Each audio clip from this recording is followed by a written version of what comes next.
这台美关税即嘛是还阁继续咧潮，目前咱国内有实行减班休困的，也是以规模较小的这企业为主，是占9成。也毋过呢，这个数字受比顶个月较少啊，这也是下半年来这头改人数有减少的状况。也若这规模较大的企业呢，这订单嘛有回稳。面对即嘛全球局势这个无确定性，咱政府也是会谨慎来看待。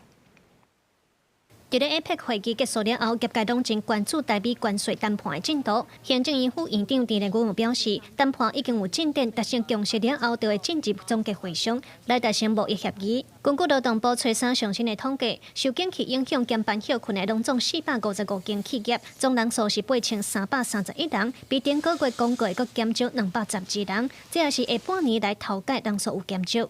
他们公司的订单回稳，这有9家是这个提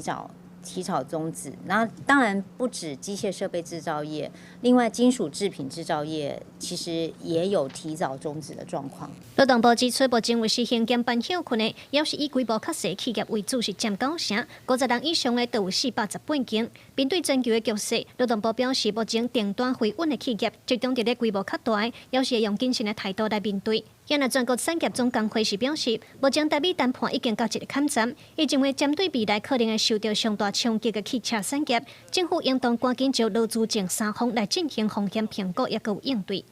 汽车产业供应链这个部分的企业的雇主甲劳工是上烦恼的，阮是建议政府应该是赶紧找这相关未来可能受冲击这产业以及工会来进行所谓的利害关系人的对话，来提出因应策略。面对美国关税也未确定，专山总表示，毋但国内汽车产业，面对未来可能受冲击的其他产业嘛，已经造成真大不安。嘛，呼吁政府应当针对未来可能受冲击的产业，有更较公开的资讯，才通互各产业量早思考因应对策。记者卢尚珠、王志刚台北报道。